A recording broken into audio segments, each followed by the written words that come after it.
O texto diz: Tu, porém, fala o que convém à sã doutrina. Quanto aos homens idosos, que sejam temperantes, respeitáveis, sensatos, sadios na fé, no amor e na constância. Quanto às mulheres idosas, semelhantemente que sejam sérias em seu proceder, não caluniadoras, não escravizadas a muito vinho, sejam mestras do bem, a fim de instruírem as jovens casadas a amarem ao marido e a seus filhos, a serem sensatas, honestas, boas donas de casa, bondosas, sujeitas ao marido, para que a palavra de Deus não seja difamada. Quanto aos moços, de igual modo, exorta-os para que em todas as coisas sejam criteriosos. Torna-te pessoalmente padrão de boas obras. No ensino, mostra integridade, reverência, linguagem sadia e irrepreensível, para que o adversário seja envergonhado, não tendo indignidade nenhuma que dizer a vosso respeito. Vamos orar mais uma vez. Senhor Deus, nós te agradecemos, Pai, porque o Senhor nos dá a instrução de como devemos viver. O Senhor não nos deixou sem instrução, ela está na sua palavra, e pedimos que o Senhor nos ilumine nesse momento, a fim de que nós a compreendamos e vivamos de uma maneira que demonstra o Evangelho. Em nome de Jesus. Amém. Nós estamos vivendo um tempo bem inusitado. Eu creio que essa igreja nunca viveu tempos assim. E quem é membro dessa igreja há mais tempo, com certeza pode confirmar isso. O nosso templo está fechado. Nenhuma programação está acontecendo aqui, nesse lugar, há semanas. Não tem coral, não tem orquestra, não tem banda, e às vezes parece até que não tem mais igreja. É até estranho acordar domingo de manhã sem aquela pressa de se aprontar, de sair, de correr para chegar no culto. É até esquisito não ficar aqui conversando no salão da igreja até às 10 da noite, batendo papo, não deixando os diáconos fecharem a porta. É muito estranho não ter nada para fazer aqui no sábado. O sábado geralmente tem alguma programação diferente, é muito estranho não ter nada. O fato é que nós estamos privados das nossas programações. Nós até nos reunimos online, mas não é a mesma coisa. E alguns de nós nesse cenário podem ficar até meio perdidos. Sem as programações, o que nos resta? O fato, meus irmãos, é de que nós ainda somos igreja. A igreja é muito mais do que um prédio. Igreja é a Assembleia dos Santos. Igreja é o corpo de Cristo. Igreja é a comunidade dos fiéis que se reúne para adorar a Deus, mas que também vive as suas vidas ordinárias de modo espiritual. Só que muitos de nós costumam relegar essa parte ordinária da vida para o campo das coisas que chamamos de coisas não espirituais. Pense naquele pai, naquela mãe que está com as crianças em casa agora o dia inteiro, sem escola, sem creche, e as crianças com toda aquela energia para gastar, mas confinados em quarentena. Perde a paciência, muita coisa para fazer. Essa situação não parece lá uma coisa muito espiritual, mas é. A vida do lar é mais espiritual do que a gente pensa.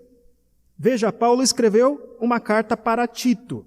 Tito era um jovem pastor, um aprendiz de Paulo, assim como Timóteo. E Paulo deixou Tito na ilha de Creta para organizar uma igreja. Havia uma congregação lá de alguns crentes, ele deveria organizar aquela igreja e instruir os novos crentes que haviam lá. Só que Tito estava enfrentando um problema em Creta. Havia uma disputa teológica naquele lugar. Um grupo de judaizantes estava distorcendo o evangelho e isso estava ameaçando aquela pequena igreja que só estava começando. Havia ainda um outro problema, um problema externo. O problema externo é que aquela igreja tão pequena, tão frágil, ainda não organizada, poderia ser atropelada pela oposição daquela cidade, que tinha uma cultura grega, uma cultura helênica muito forte. E o terceiro problema ainda agravava os outros dois, que era o problema da cultura. Alguns novos crentes viviam de tal maneira que se parecia muito com o jeito dos não crentes de viver. Veja, eles viviam do jeito que a cultura pregava. Deixavam o mundo entrar na igreja.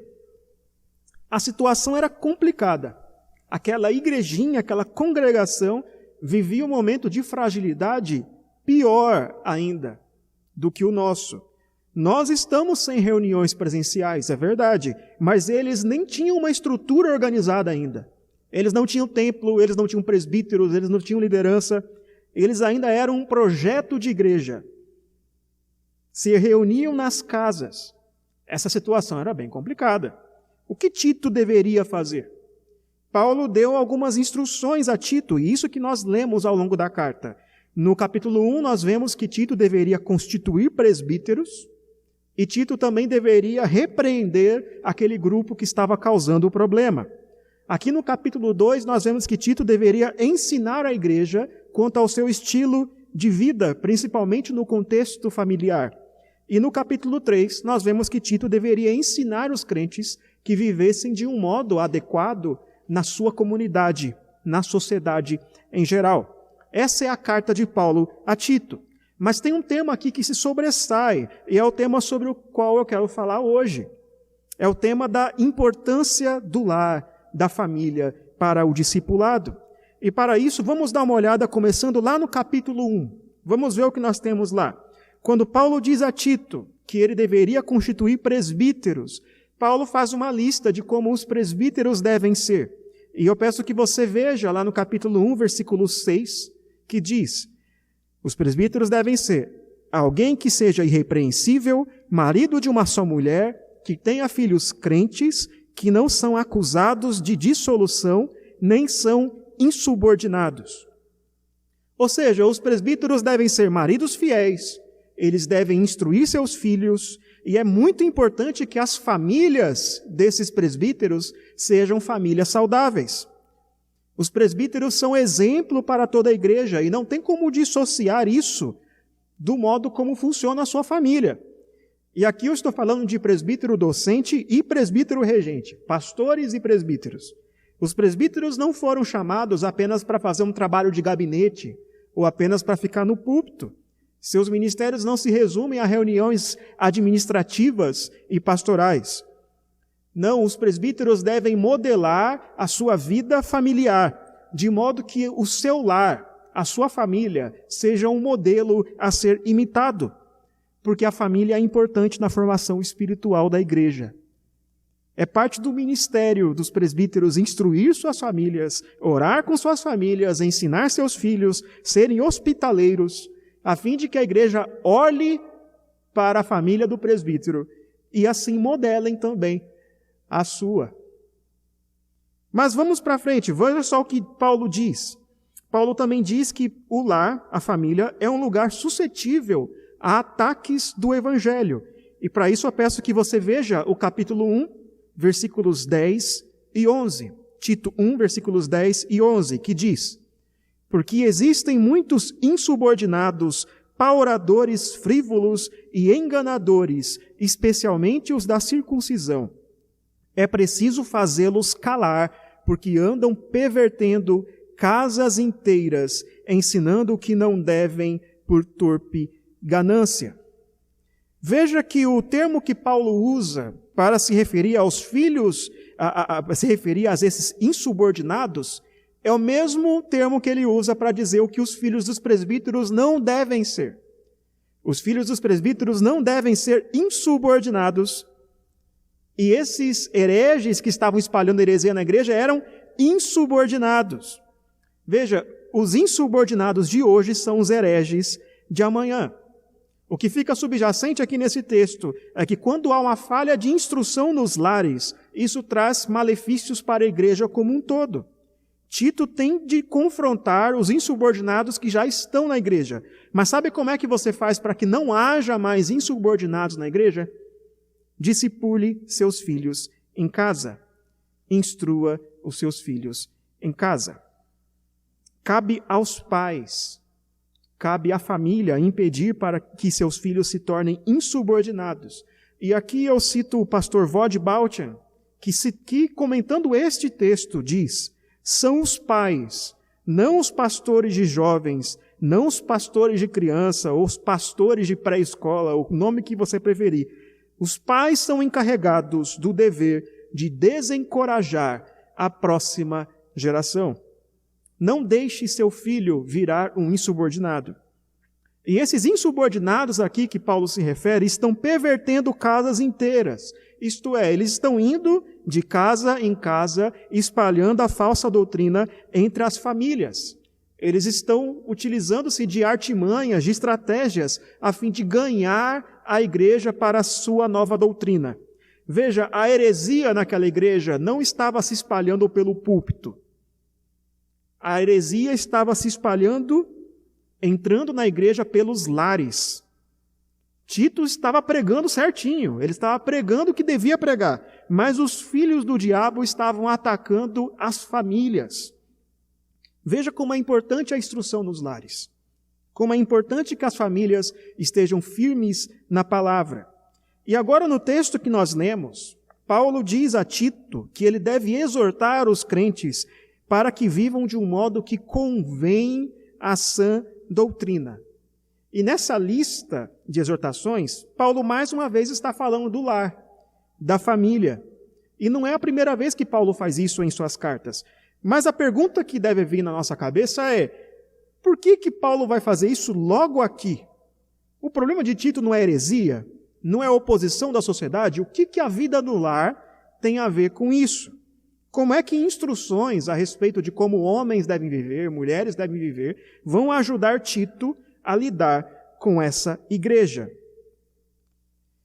Veja, a vida no lar é mais importante do que a gente pensa. A vida no lar é mais importante do que a gente pensa. Certa vez, Rainha Elizabeth, rainha do Reino Unido, disse: não há trabalho maior para ambos, igreja e nação, do que construir um lar cristão. O prédio da igreja pode estar fechado, mas a edificação nas casas tem de continuar. O modo como você vive, a sua rotina, o seu exemplo, tem mais implicações para o evangelho do que você imagina. E a saúde da igreja, neste momento em que nós vivemos, depende do quão piedosamente você está vivendo aí na sua casa.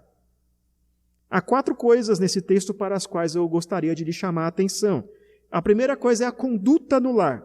Afinal, o que temos aqui é um manual de conduta. Isso é que nos salta aos olhos quando nós lemos esse texto. Paulo está dizendo a Tito aquilo que ele deve exortar a igreja a respeito de como viver de um modo que convém à sã doutrina. E nesse ensino, Paulo se concentra no lar. Aqui nós temos o que nós chamamos de código doméstico, que diz a respeito de como uma casa deve funcionar.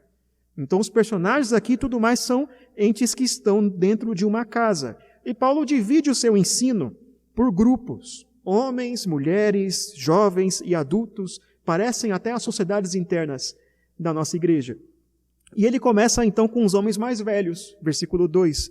E veja, irmãos, quando ele fala de velhos aqui, a tradução traz idosos, mas devemos lembrar que naquele tempo a expectativa de vida não era muito maior que 40 anos. Então, homens idosos aqui é adulto. É qualquer pessoa adulta, qualquer pessoa madura. E diz aqui que eles devem ser temperantes, respeitáveis e sensatos.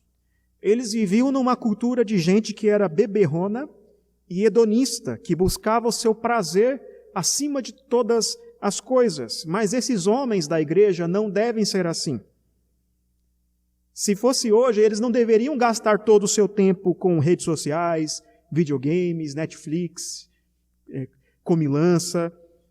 Eles deveriam viver de um modo moderado, um modo respeitável e sensato.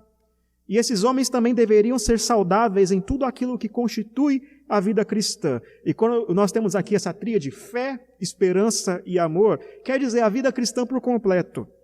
Essa tríade aparece em outros lugares, Paulo utiliza essas 3 palavras e é um resumo de tudo o que significa a piedade.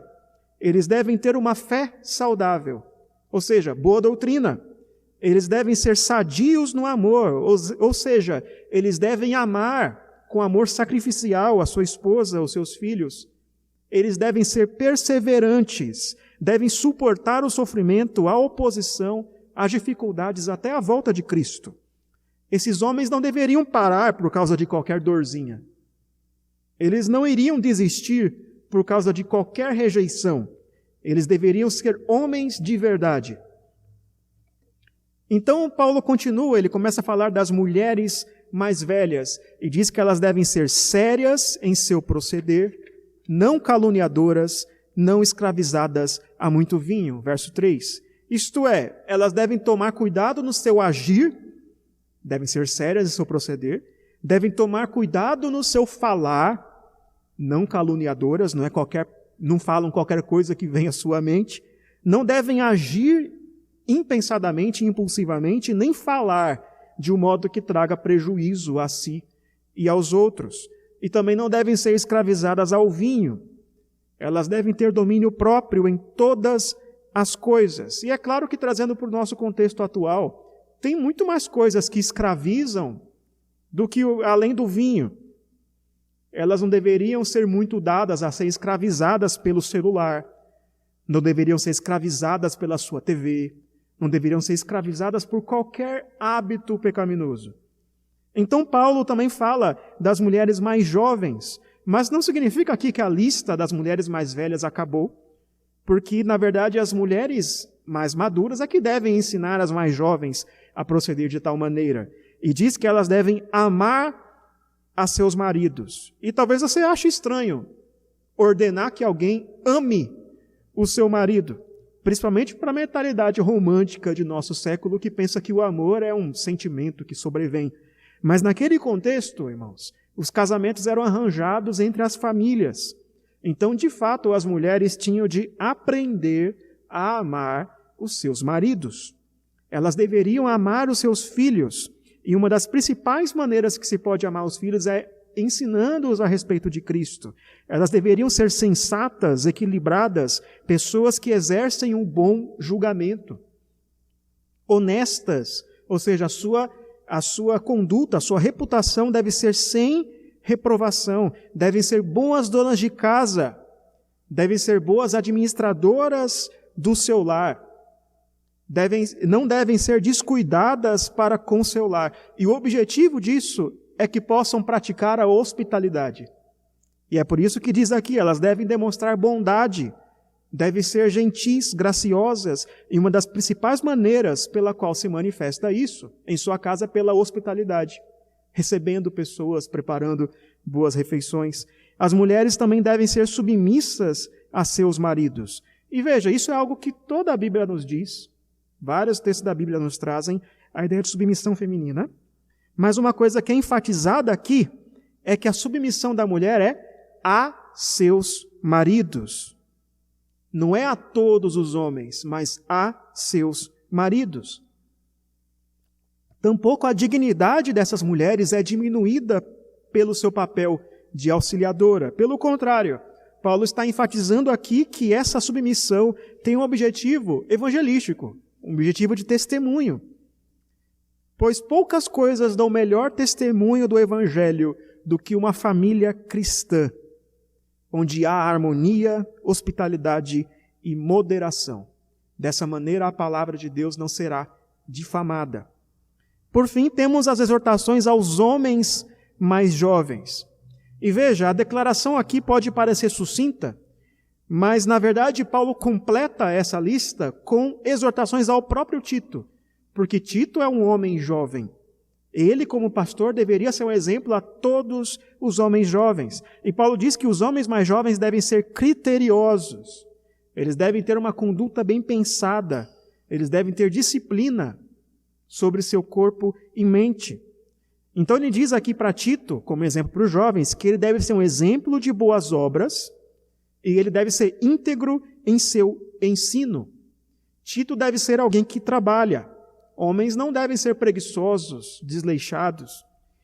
E Tito deve lidar com as coisas de Deus, com a palavra de Deus, de um modo reverente, com a devida importância. Assim devem ser os lares dos cristãos. Assim o povo de Deus deve viver em seus relacionamentos familiares. Homens e mulheres cumprindo seu papel, vivendo piedosamente e com moderação. Mas por que os lares cristãos devem ser assim?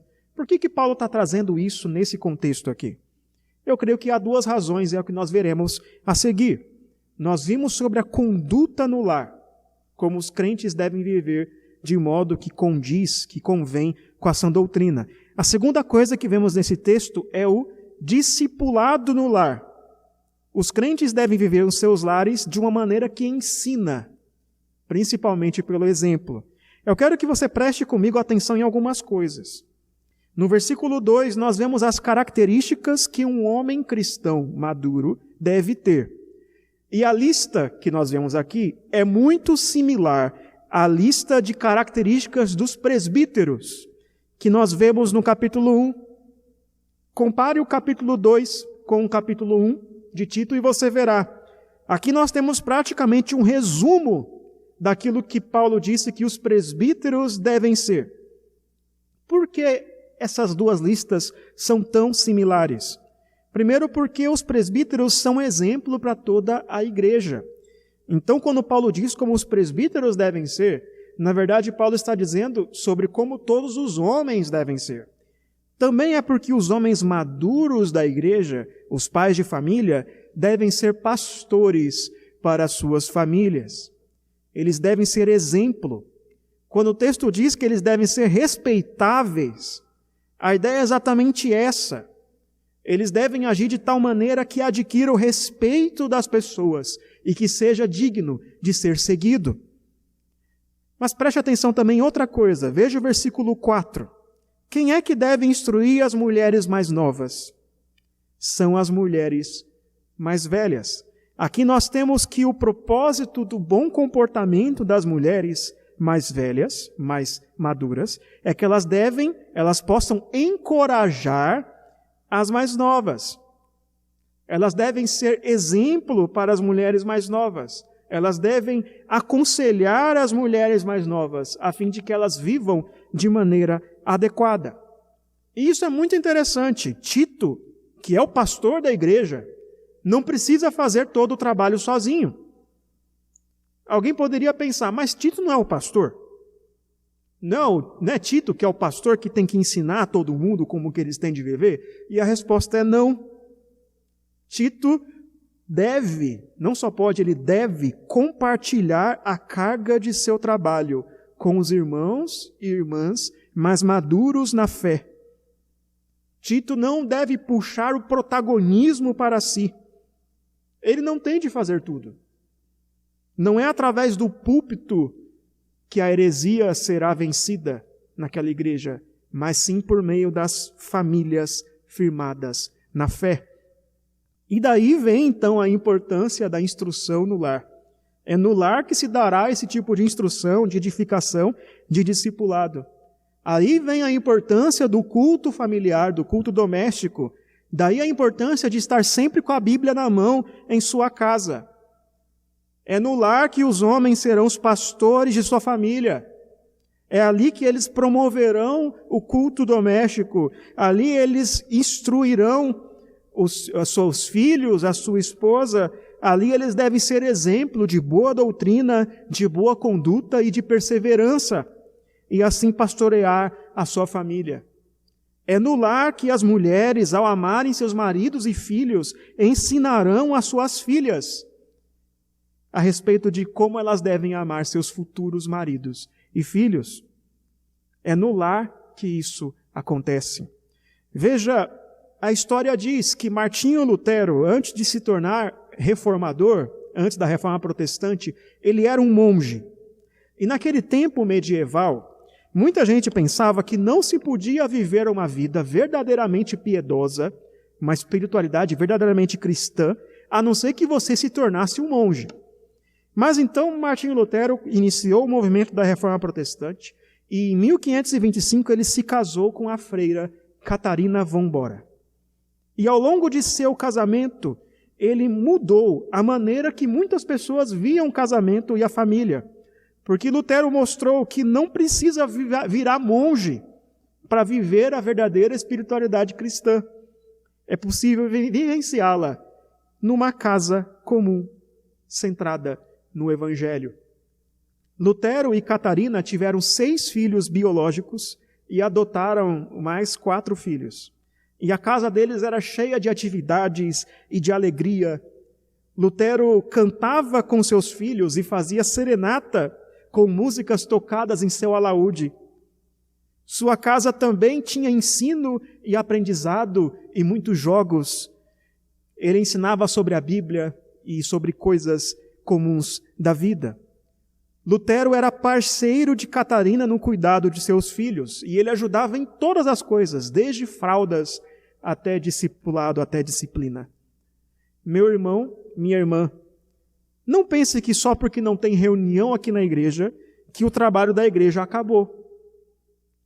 O trabalho da igreja continua aí na sua casa, na sua vida diária, no seu exemplo, na sua devoção.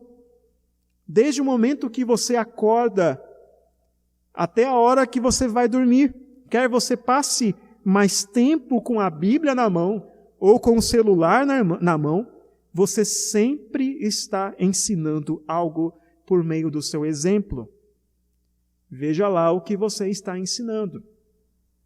Nós vimos que os crentes devem ter uma boa conduta no lar. Nós vimos que essa conduta tem como um dos propósitos o discipulado no lar. Mas tem mais um propósito aqui. A terceira lição é o testemunho no lar. Os crentes devem viver em seus lares de um modo que torna o evangelho mais atraente. Veja aqui, meus irmãos, as razões que o texto nos dá para que vivamos dessa maneira. Primeiro, versículo 5. Veja só comigo. No final do versículo 5 ele diz: para que a palavra de Deus não seja difamada.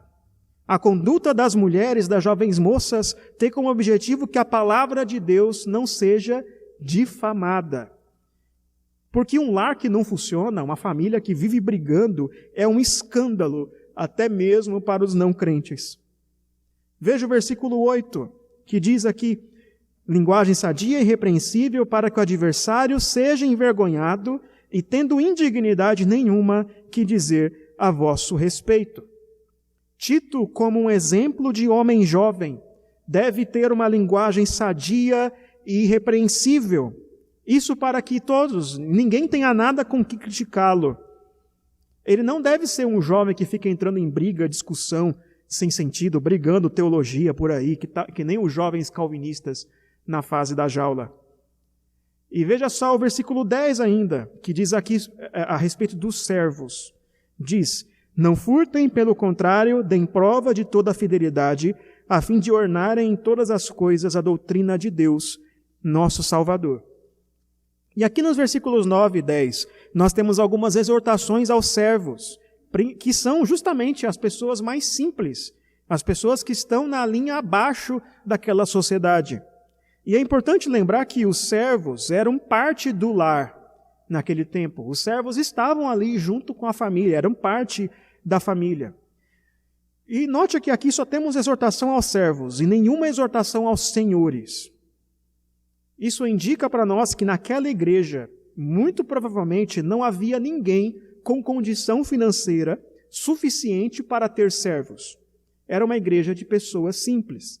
E até mesmo esses servos, pessoas simples, os mais simples sujeitos daquela igreja, que tinham tão pouco a oferecer, poderiam viver de tal modo a ornarem a doutrina de Deus. Eles deveriam ser tão obedientes, agradáveis e confiáveis que os seus patrões, os seus senhores, olhariam para o seu estilo de vida e pensariam: o que esse cara tem de diferente? Veja, uma razão pela qual os crentes devem viver uma vida harmoniosa no lar e em seus relacionamentos é que assim eles darão bom testemunho ao mundo. Se parte do problema da igreja era heresia, outra parte do problema era a oposição vinda do mundo. E a solução para isso era que os crentes vivessem de tal maneira que impressionasse a sociedade pelo seu proceder. Os crentes devem viver de modo a ornar, a enfeitar a doutrina de Deus. Seu modo de vida deve ser uma exposição do Evangelho. E o Evangelho é muito mais bonito de se ver, se vier acompanhado de uma vivência harmoniosa no lar. Um dos melhores testemunhos do Evangelho que há são famílias que se amam. Talvez você já tenha assistido o filme Um Lugar Silencioso. Se você não assistiu, assista, é um filme excelente. E esse filme ilustra bem esse princípio. No filme nós temos a família Abbott, que vive num mundo pós-apocalíptico, um mundo distópico, onde existem máquinas destruidoras e onde todos precisam viver em silêncio, a fim de que as máquinas não encontrem. É um filme bem silencioso, é um filme muito quieto. É um mundo assustador. Não parece um bom lugar de se viver. Mas nós temos essa família que sobrevive a esse mundo. E o que sustenta essa família nesse mundo distópico não são as suas estratégias ou a força individual de cada um. O que sustenta essa família nesse mundo complicado é a união. São os seus laços, o amor, a graça e o perdão. E a coragem que eles têm ali de até mesmo levar adiante uma gravidez nesse mundo tão perigoso. Nós vivemos num mundo complicado. Nós vivemos num mundo onde há violência, abuso sexual, pornografia, tantos outros perigos. E para piorar tem o coronavírus. Para piorar tem a pandemia. E o número de divórcios só aumenta. E o casamento é cada vez mais desacreditado por aí. É visto como algo que atrapalha a vida profissional, que atrapalha a vida acadêmica. E nesse tempo de coronavírus, o que tem de relato de casal brigando, porque não aguenta mais ficar em casa com seu cônjuge, brigando com o marido, com a esposa, com os filhos, não é brincadeira. E os padrões bíblicos de casamento são cada vez mais atacados. Mas por mais que esse problema seja externo, seja um problema da nossa cultura, da nossa sociedade, a solução para nós é interna. Nós temos de testemunhar ao mundo por meio de nossas famílias. Família é projeto de Deus. E nós precisamos mostrar ao mundo que esse projeto de Deus funciona. Nós não mudaremos a sociedade por meio da política, de militância política. Não é brigando com feminista na internet que você vai mudar a sociedade.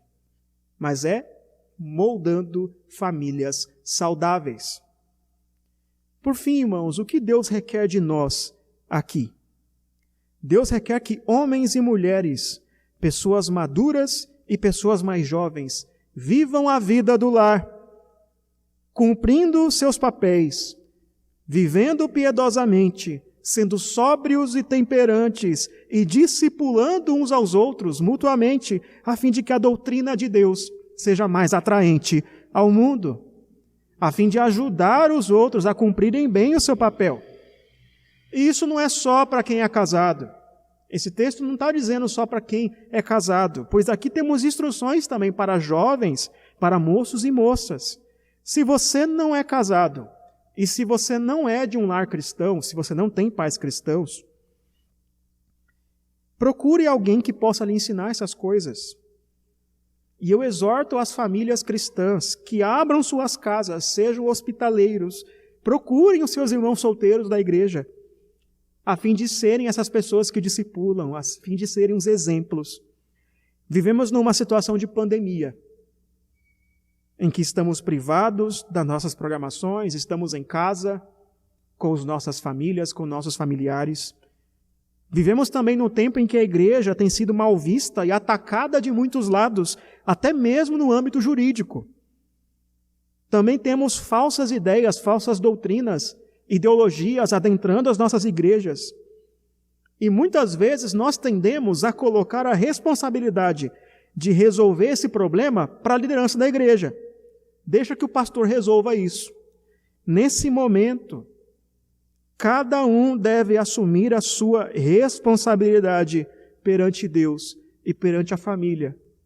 Quem sabe essa pandemia não é uma oportunidade que Deus nos dá para aprender essas coisas.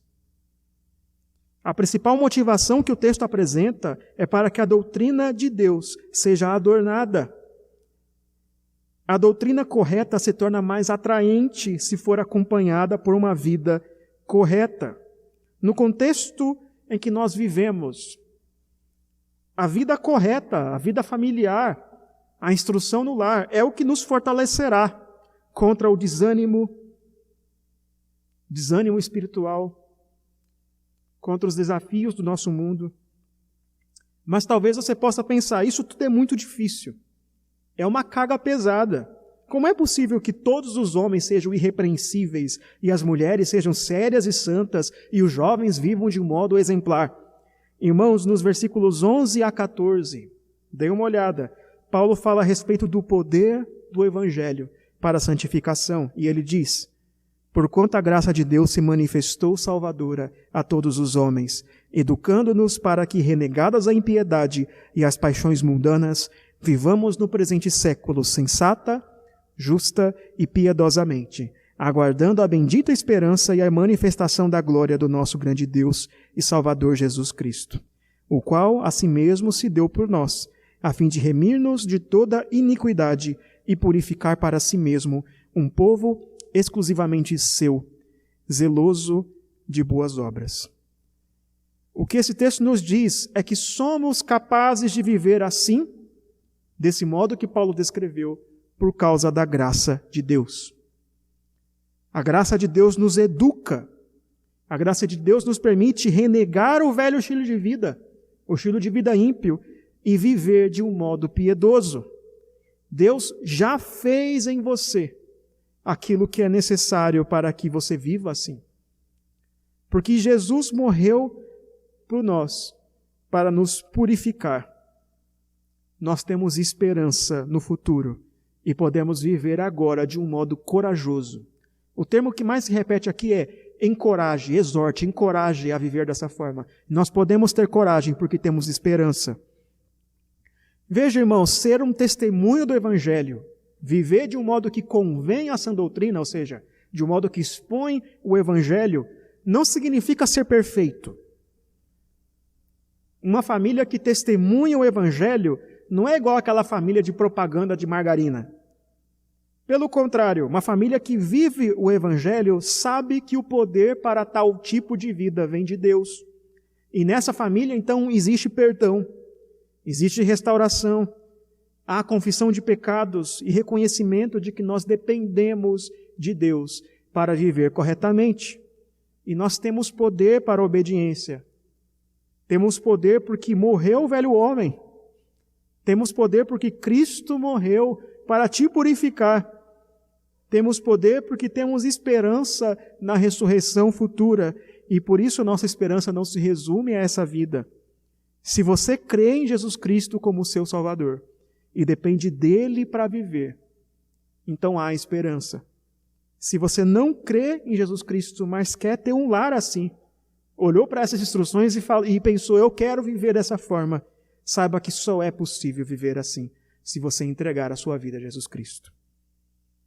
Que Deus lhe abençoe, meu irmão, que você viva em seu lar de modo piedoso, a fim de que Deus seja glorificado, a fim de que quando acabar essa quarentena, nós retornemos para a igreja e estejamos firmes e fortes, não enfraquecidos em nossa fé, porque nós permanecemos, perseveramos em nossas casas.